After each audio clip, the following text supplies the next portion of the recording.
오늘 우리에게 주신 하나님의 말씀은 신약성서 가운데 베드로후서 1장, 구약성서 가운데 하박국 3장 두 군데입니다.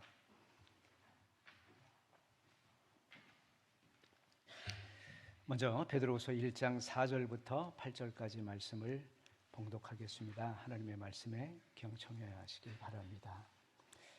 그는 이 영광과 덕으로 귀중하고 아주 위대한 약속들을 우리에게 주셨습니다.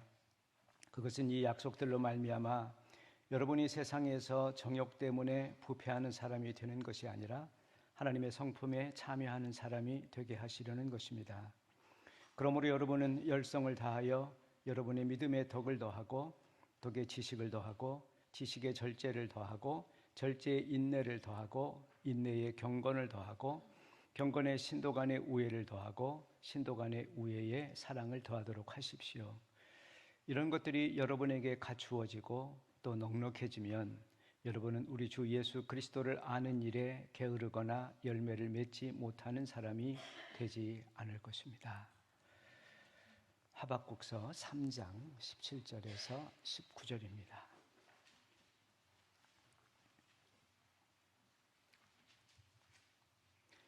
무화과나무에 과일이 없고 포도나무에 열매가 없을지라도 올리브나무에서 딸 것이 없고 밭에서 거두어 드릴 것이 없을지라도 우리의 양이 없고 외양간에 소가 없을지라도 나는 주님 안에서 즐거워하련다. 나를 구원하신 하나님 안에서 기뻐하련다.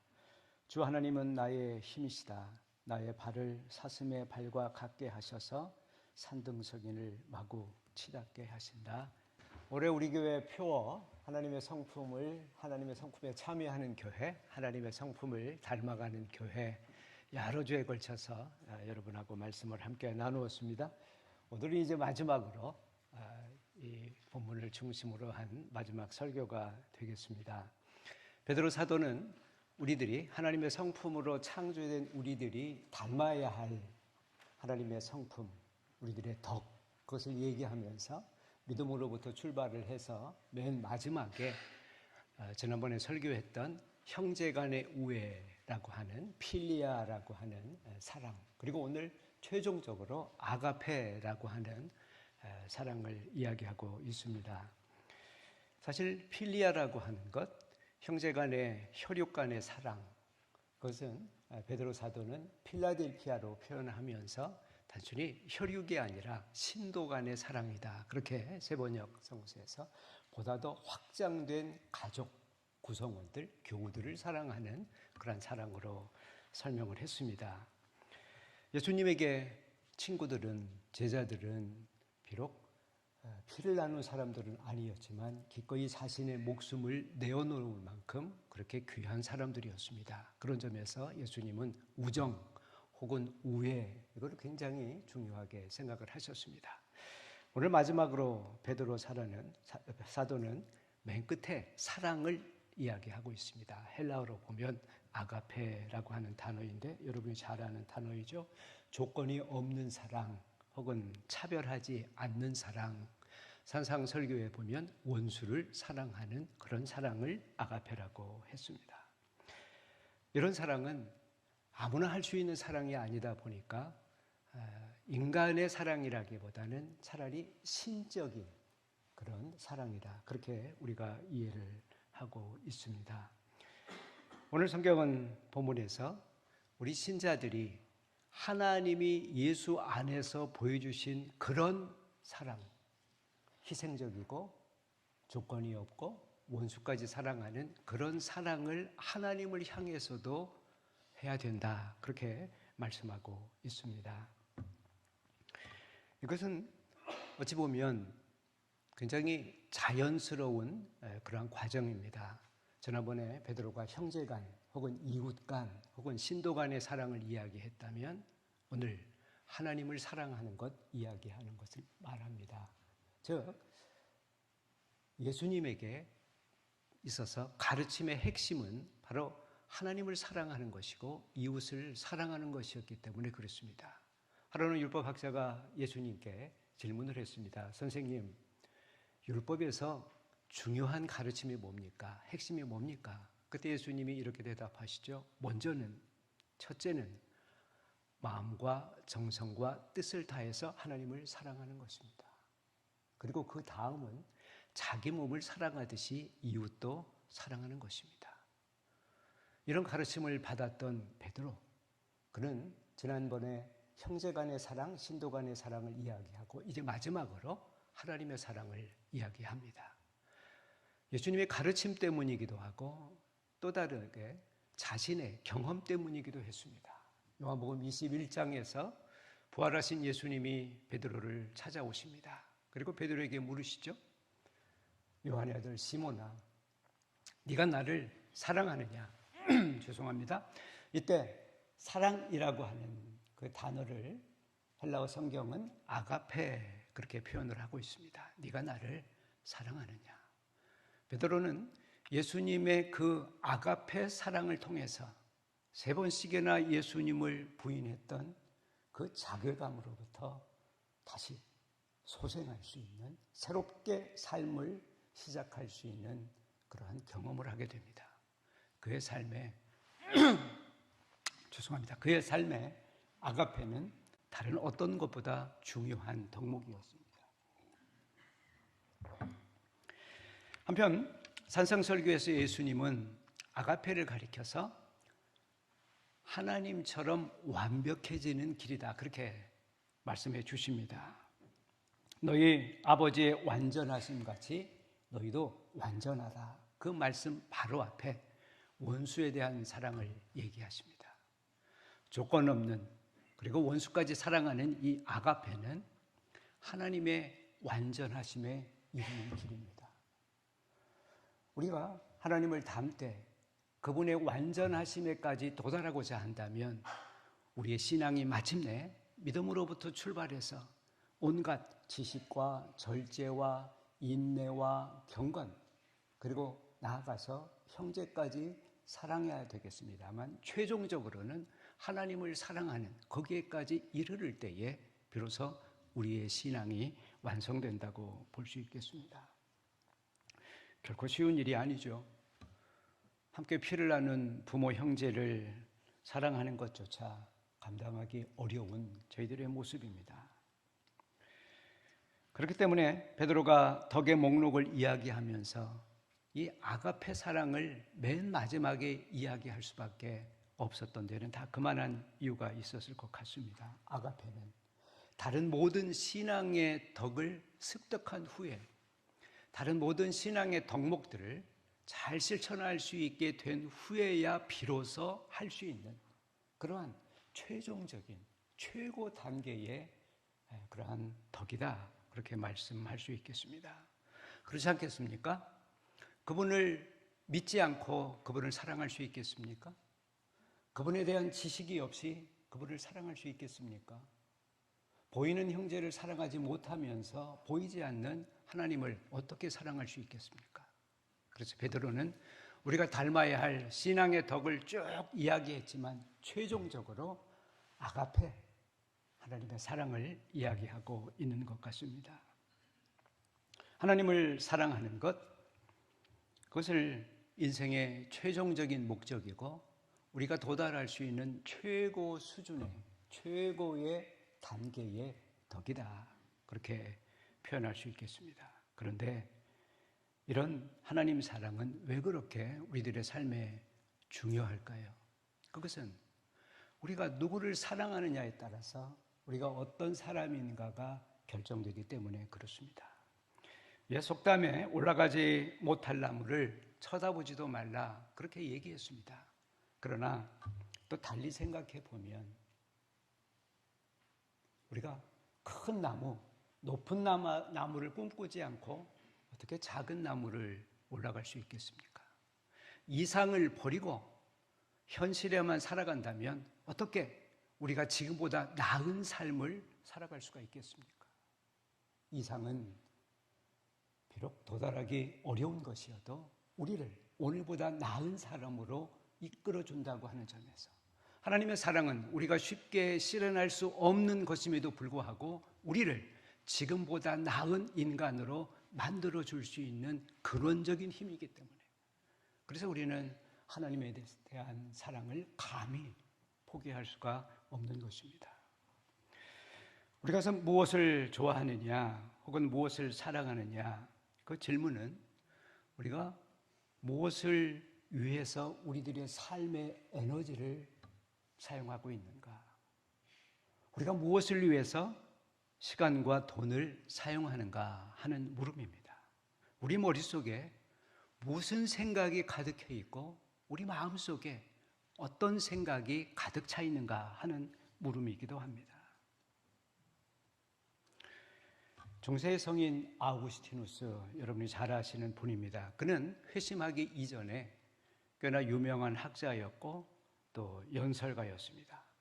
게다가 청년의 정욕을 피하지 못하고 정부를 두었고 심지어 사생아까지 둔 사람이었습니다. 나중에 하나님을 만나고 회심한 후에 고백을 합니다. 그것은 고백록에는 이런 표현이 있습니다. 하나님, 너무 늦게서야 당신을 사랑했습니다. 내 안에 당신이 계시거늘 나는 나 밖에서 헛되게 당신을 찾았습니다. 당신의 아름다운 피조물들에 끌려서 더러운 나의 육체를 그 속에 던져버렸습니다. 그는 자신이 삶을 허비한 이유가 사랑을 가지고 있었지만 그 방향을 잘못 잡았다고 고백합니다. 마땅히 사랑해야 할 대상이 아니라 사랑해서는 안 되는 대상을 사랑한 것, 그것이 그의 인생을 망친 원인이었다고 했습니다. 우리가 사랑해야 할 대상은 누구입니까? 그것은 바로 세상의 온갖 것들, 모든 피조물 지으신 나를 포함해서 그 창조주 하나님을 사랑하는 것입니다. 그렇습니다. 세상의 모든 피조물들은 우리가 아무리 집착을 하고 애착을 하고 희생을 해도 잠깐 있다가 없어지는 그러한 허무한 것들입니다. 그런데 오늘 어거스틴의 고백대로 때로 우리는 선물을 주신 그분을 잊어버리고 선물에 취해서 살 때가 참 많습니다. 어릴 때 기억하시죠? 누군가에게서 선물을 받으면 그게 너무 좋아서 그거 갖고 자기 방으로 들어가거나 그걸 즐깁니다. 그때 부모님이 한마디 하시죠. 예, 그걸 준 분에게 감사하다고 말해야지. 아우구스티누스는 자신에게 온갖 선물을 주신 창조주 대신에 피조물들을 사랑하느라 그의 삶의 에너지, 그의 시간과 물질을 허비했다고 했습니다. 당신이 아름다운 피조물에 이끌려 내 육체를 그 속에 던져버렸습니다. 내 안에 계신 하나님이 아니라 내 바깥에 있는 것을 찾으려고 애썼습니다. 그는 하나님이 아닌 잘못된 대상을 사랑하는 것을 가리켜서 쿠피디타스라고 하는 라틴어로 표현을 했습니다. 바른 사랑이 아니라 창조주 하나님이 아니라 피조물에 취해서 살아가는 삶 말입니다. 하늘에 계신 그분이 아니라 그분이 창조한 세상 것들, 저 아래를 향해서 사랑하는 사랑 말입니다. 그 사랑은 그의 고백대로 그의 인생을 천박하고 비루한 삶으로 바꾸어버렸습니다. 하지만 바른 사랑, 하나님을 향한 사랑을 그는 카리타스, 그렇게 표현을 했습니다. 그것은 하나님을 사랑하는, 위를 향한 사랑입니다. 그 사랑은 자신의 삶을 고상하고 품이 있는, 기품 있는 삶으로 바꾸어 주었다고 그렇게 말했습니다. 그는 세상 사랑을 가리켜서 하수도로 흘러가는 물이라고 표현하고, 하나님을 사랑하는 것을 가리켜서 정원으로 흘러가는 물이라고 비유했습니다. 여러분의 삶의 에너지를, 여러분의 사랑과 여러분의 시간과 여러분의 물질을 하나님 사랑으로, 하나님의 사랑의 정원으로 흐르게 하십시오. 그러면 그곳에 꽃이 피고 그곳에 향내가 가득할 것입니다. 일찍이 사도 요한은 요한일서 2장 15절에서 이렇게 교훈했습니다. 여러분, 세상이나 세상에 있는 것들을 사랑하지 마십시오. 만일 어떤 사람이 세상을 사랑하면 하나님의 사랑이 그 안에 있을 수가 없습니다. 그는 세상 사랑의 특징을 세 가지로 얘기했습니다. 육체의 정욕, 눈의 정욕, 그리고 세상적인 온갖 자랑들입니다. 그러면서 마지막에 이렇게 결론을 맺죠. 이 세상도 그 정욕들도 다 지나갑니다. 그러나 하나님 사랑만 영원히 남습니다. 하나님을 사랑하는 사람만 영원합니다. 그렇게 말씀하고 있습니다. 자, 그러면 어떻게 우리가 하나님의 사랑을 실천할 수 있겠습니까? 첫 시간에 여러분께 말씀드린 기억이 있습니다. 우리가 성품을 배우는 것, 인격을 배우는 것은 책을 읽거나 무슨 강의를 들어서가 아니라 그런 인격과 좋은 성품을 가진 사람을 바라보는 데서, 그를 쳐다보면서 본받으려고 노력하는 데서 터득된다. 그렇게 말씀했습니다. 하나님의 사랑을 실천한 사람들, 그런 사람들을 배우기 위해서 성서 속 인물들 몇 사람을 여러분께 얘기하겠습니다. 구약성서에서 한 분을 알려드리고요. 시작성서에 또 한 분, 그리고 우리와 함께 살았던 한 분을 소개하겠습니다. 먼저 구약성서 읽었던 본문의 하박국입니다. 하박국은 그의 삶을 통해서 우리에게 보여준 하나님의 사랑은 하나님의 존재하심 그 자체만으로도 기뻐하는 삶을, 하나님 한 분만으로 충분하다고 생각했던 그런 사랑을 살았던 삶이었습니다. 현재 하박국이 살았던 시대는 바벨론이 이제 이스라엘을, 유대 사회를 침공하기 막 직전이었습니다. 그런 위태로운 시기에 여호야김 왕은 백성들이 도탄에 빠진 것은 아랑곳하지 않았습니다. 그를 비판하고 그에게 바른 정치를 요구하는 예언자들의 목소리에도 귀를 기울이지 않았습니다. 한편 거짓 예언자들이 수많이 등장을 했습니다. 그들은 진리가 아니라 세상을 탐했습니다. 사람들의 욕망을 부추기는 그런 역할을 했습니다. 하박국서 1장을 보면 그 시대의 삶을 이렇게 간략히 요약하고 있습니다. 약탈과 폭력, 다툼과 시비가 그칠 사이가 없습니다. 사회 정의가 무너져서 악인들이 오히려 의인을 협박합니다. 그렇게 표현하고 있습니다. 이런 불의한 상황 앞에서 예언자는 외쳤습니다. 하나님, 살아계시다면 어떻게 이런 세상이 이렇게 계속될 수 있습니까? 그런데 하나님은 침묵하셨습니다. 하박국서 마지막 결론부를 보면 그러한 모순된 시대를 살아가는 하박국의 고백이 나옵니다. 17절이죠. 비록 무화과 나무에 과일이 없고 포도나무에 열매가 없고 올리브나무에서 딸 것이 없고 밭에서 거두어 드릴 것이 없을지라도, 비록 외양간에 양이나 소가 없을지라도, 그럼에도 불구하고 나는 주님 안에서 즐거워하겠다. 나를 구원하신 하나님을 기뻐하겠다. 그렇게 말합니다. 그러면서 그는 자신의 기쁨이 얼마나 큰지 큰 산등성이를 펄쩍펄쩍 뛰어가는 사슴의 발에 비유했습니다.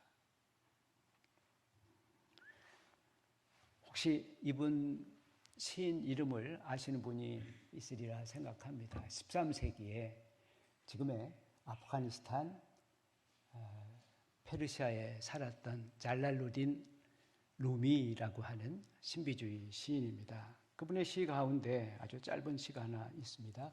봄의 정원으로라고 하는 제목입니다. 봄의 정원으로 오라.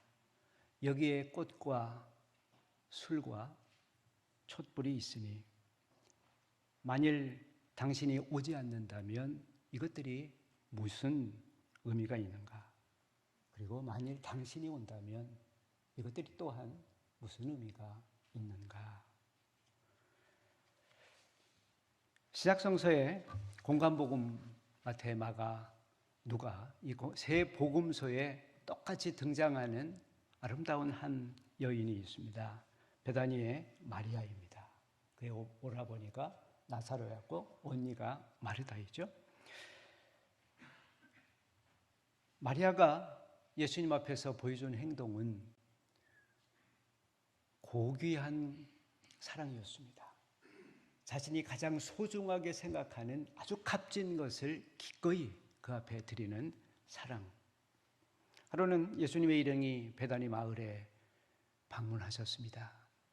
그 마을에 나병 환자 시몬이라고 하는 사람 집에서 식사를 하는데 마르다의 동생 마리아가 와서 자신이 소중하게 간직한 향유, 다른 복음서에 보면 나드라고 하는 향유 이름도 아예 표기되어 있는데 향유 같은 옥합을 깨뜨려 가지고 예수님의 머리에 붓고 발에 붓고 그리고 자기의 머리털로 예수님의 발을 씻었다라고 하는 이야기가 나옵니다. 그걸 본 제자들 가운데 몇이 화를 냅니다. 아니 그 비싼 향유를 그렇게 허비하다니, 아니 그 귀한 것을 그렇게 낭비하다니. 성서를 보면 얼마나 비싼 것인지 한 300데나리온 정도 되는 것이라고 했습니다. 당시 노동자 하루 품삯이 한 데나리온이니까 1년 내내 모은 것입니다. 돈이 생길 때마다 한 방울씩 사서 그 옥합에 담은 아주 귀하고 귀한 옥합이었을 것입니다. 그런데 마리아는 그것을 깨뜨려서 예수님께 다 바쳤습니다. 왜 그것을 허비하느냐? 300데나리온이면 엄청나게 많은 사람들, 많은 가난한 사람이 도움이 될 텐데 당시나 오늘이나 경제적 효용성만 생각하는 사람들이 늘 하는 얘기입니다. 그거 얼만데? 그거 돈은 되는 거니? 그런데 예수님은 다른 눈으로 보셨습니다. 돈의 가치 대신에 고귀한 사랑의 마음을 예수님은 읽으셨습니다. 그래서 이렇게 얘기하십니다. 왜 그녀를 괴롭게 하느냐? 그는 내게 아주 아름다운 일을 했다. 자신의 가장 귀한 것을 내어주었다. 너희가 나중 복음을 전하는 곳마다, 복음을 전할 때마다 이 여인의 이 아름다운 사랑 이야기도 함께 전해라. 그렇게 이야기를 했습니다. 그렇습니다. 복음이 무엇입니까? 복음은 하나님께서 우리를 사랑하셔서 자신을 낭비하신 이야기입니다. 저나 여러분 같은 하찮은 사람들을, 많이 모자란 사람들, 가치 없는 사람들을 사랑하셔서 자신의 가장 귀한 독생자를 기꺼이 내어주신 굉장히 어리석은, 굉장히 비경제적인 그러한 사랑을 보여주신 것, 그 사랑 이야기가 바로 복음입니다. 그런 의미에서 하나님의 복음이 전해지는 곳마다 마리아가 보여준 사랑 이야기도 함께 전해져야만 하는 충분한 의미가 있는 것입니다.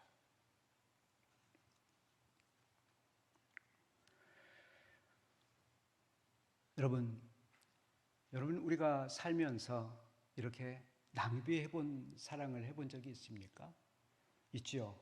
예를 들면 아이가 갑자기 아프고 너무 아파서 오래 병원에 입원해야 해서 열심히 모은 적금 통장을 깨야만 되는 때, 그때 우리 가운데 누가 허비했다 그렇게 생각하겠습니까? 그렇지 않습니다. 그것이 사랑의 신비입니다. 하나님을 향해서 마리아처럼 자신의 인생을 낭비한 사람이 우리 가까이에 살다 먼저 하나님의 나라에 갔습니다. 여러분도 아마 아실 텐데요. 다큐멘터리 영화입니다. 울지마 톤즈라고 하는 이태석 신부님 이야기입니다. 한 10년 전에 상영이 되었습니다. 근간에도 KBS 방송에서 여러 차례 재방송을 해주었습니다. 의사였습니다. 아프리카 남수단에 가서 아주 가난한 벽촌 톤즈라고 하는 마을에서 거기에서 사역을 했습니다. 마을 사람들을 치료하되 특별히 나 환자에게 애정을 갖고 그들의 뭉개진 손과 발을 어루만졌습니다. 그리고 어린 아이들을 위해서 기금을 모아서 초등학교를 지었습니다. 그리고 본인이 음악적인 재주가 있었고 또 아프리카 아이들이 그런 재주를 발견해서 아이들만 모아갖고 브라스 밴드도 조직을 했습니다. 여러 해 전에 그가 대장암으로 하나님의 나라에 갔습니다. 장례식, 그 사진을 마을로 보냈을 때 그 마을에서 사진을 앞에 놓고 장례식을 치릅니다. 아이들이 그분을 표현하기를 아버지입니다 라고 표현을 했습니다. 마을 사람들은 이렇게 표현을 했습니다. 예수님이 우리 가운데 오신 것을 그분을 통해서 볼 수 있었습니다. 많은 아이들의 아버지였던 분, 사람들에게 예수님을 보여주었던 분, 그분은 10남매의 막내로 출생했습니다. 공부를 잘해서 의과대학에 진학을 했습니다. 아주 가난한 집 홀어머니가 자식 열을 싹바른지를 통해서 길렀습니다. 그런데 막내가 의사가 되었으니 얼마나 기뻤고 또 얼마나 기대가 컸겠습니까? 그런데 그가 병원 대신에 성당을 택했습니다. 어머니는 절망했습니다. 하나님을 원망했습니다. 왜냐하면 그의 형이 벌써 신부가 되었고 그의 누나는 수녀님이 되어 있었습니다. 왜 또 막내까지 내게서 빼앗으십니까, 하나님? 그렇게 어머니가 울면서 절규합니다. 그런 어머니를 보면서 이태석 신부가 이렇게 어머니에게 이야기합니다. 엄마, 죄송해요. 제가 효도도 못하고 돈도 벌어주지 못해서 정말 죄송해요. 그런데 자꾸 내 마음이 하나님께 끌려요. 내 마음이 자꾸 그분에게 끌려요. 그는 하나님의 사랑에 매혹된 사람이었습니다. 그래서 하나님께서 자신에게 주신 그 실력과 그 의술과 그 음악적 재능을 하나님을 위해서, 하나님이 사랑하는 사람들을 위해서 희생했습니다. 그분은 비록 돈을 못 버는 그러한 가난한 의사였지만 수많은 영혼을 얻은 부자였습니다. 누구보다도 풍요로운, 영적으로 풍요로운 삶을, 그래서 그 다큐멘터리를 혹시 보게 되면 참 인상 깊었던 게 매 순간 웃습니다. 늘 미소가 얼굴에 가득합니다. 정말로 행복한 삶을 살다 가신 분입니다. 그러면 우리는 어떻습니까? 사회심리학자인 에리 프롬이 사랑의 기술 혹은 사랑의 예술이라고 하는 책을 썼습니다. 거기서 사랑을 이렇게 얘기합니다. 사랑은 무언가로부터, 근원으로부터 분리된 우리가 다시 하나가 되려고 하는 갈망이다. 다시 재결합하게 하는 그러한 능력이다, 힘이다. 그렇게 표현을 합니다. 그러면서 그가 얘기하기를 인간이 어머니의 자궁으로부터, 자궁 속에 하나 된 그 상태로부터 세상으로 나오는 순간 엄마와의 분리, 그 모태와의 분리, 그 소외감, 그것을 극복하려고 하는 의지, 그것이 바로 사랑이다. 신학적으로 표현하면 우리를 지으신 우리 모든 존재의 근원이신 하나님으로부터 우리가 떨어져 나온 것, 죄로 말미암아 우리가 그분과 갈라선 것, 그것을 넘어서려고 하고 그래서 분리된 것을 넘어서 다시 그분과 하나가 되려고 하는 그 강렬한 열망, 그 강렬한 의지, 그것이 곧 사랑, 그렇게 표현할 수 있겠습니다. 시편 42편에서 시인은 그 갈망을 유대 광야에서, 그것도 아주 메마른 시기에 목말라 하는 사슴의 비유를 하고 있습니다. 하나님, 사슴이 시냇물 바닥에서 물을 찾아 헐떡이듯이 내 영혼이 주님을 찾아 헐떡입니다. 내 영혼이 하나님 곧 살아계신 하나님을 갈망하니 내가 언제 하나님께로 나아가 그 얼굴을 배울 수 있겠습니까? 우리들 가까이 살고 계신 한 수녀님, 그분은 이 갈망과 이 사랑을 한여름의 해바라기에 빗대어서 표현을 했습니다. 나의 생애가 한 번뿐이듯이 나의 사랑도 하나입니다. 나의 임금이여 폭포처럼 쏟아져 오는 그리움에 목이 메어 죽을 것만 같은 열병을 앓습니다. 당신 아닌 누구도 치유할 수 없는 내 불치의 병, 그것은 사랑. 폭포처럼 쏟아져 오는 그리움, 목매어 죽을 것만 같은 열병. 살면서 이런 사랑을 누구에겐가, 특별히 하나님을 향해서 느껴보신 적이 있습니까? 물론 그런 삶은 굉장히 힘이 들고 고단할 것입니다. 하지만 그런 삶은 우리들의 인생을 지금보다 훨씬 나은 존재로 거듭나게 할 것입니다. 왜냐하면 우리가 갈망하는 그 대상, 우리가 사랑하는 그 대상을 우리가 닮게 될 것이기 때문입니다. 이웃사랑은커녕 혈육사랑도 버거워하는 우리들입니다. 솔직하게 사랑에는 참 무능력한 것이 우리들의 솔직한 모습입니다. 사랑하는 것조차 낭만보다는 계산이 빠른 시대에 결혼조차 정리하게 되어가는 그런 시대를 우리가 살아가고 있습니다. 그 속에서 살아가는 우리들에게 오늘 성경에서 이야기하는 몇 사람의 하나님 사랑 이야기는 우리들의 삶을 뒤돌아보게 합니다.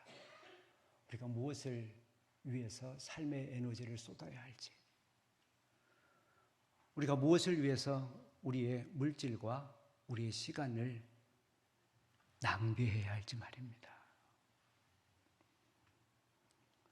사랑하는 성도 여러분, 올 한 해 우리가 힘써야 될 것은 하나님의 성품을 닮아가는 것입니다.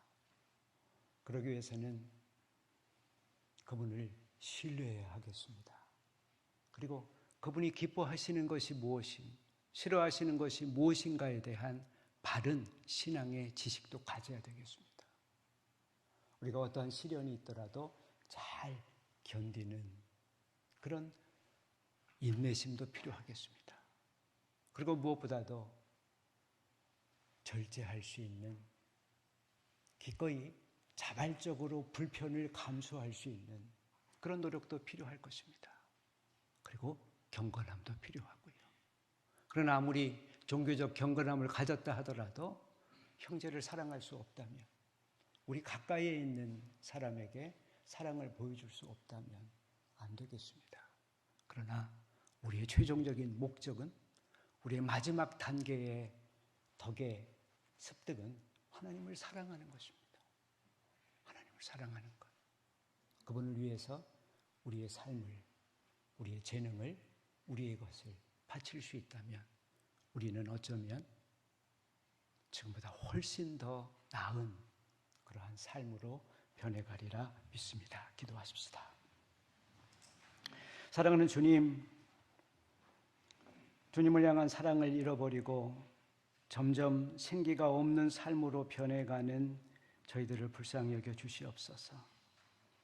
이 시간 간절히 비오니 당신을 사랑하는 그 사랑에 매혹이 되게 하시고, 때로는 열병도 앓을 수 있게 하시고, 또 그 사랑을 위해서 기꺼이 나의 귀한 것을 깨뜨릴 줄 아는 믿음이 생겨나게 도와주시옵소서. 주님 한 분만으로 만족하면서 살아가는 한 주간의 삶으로 복 주시옵소서. 예수님 이름으로 기도하였습니다. 아멘.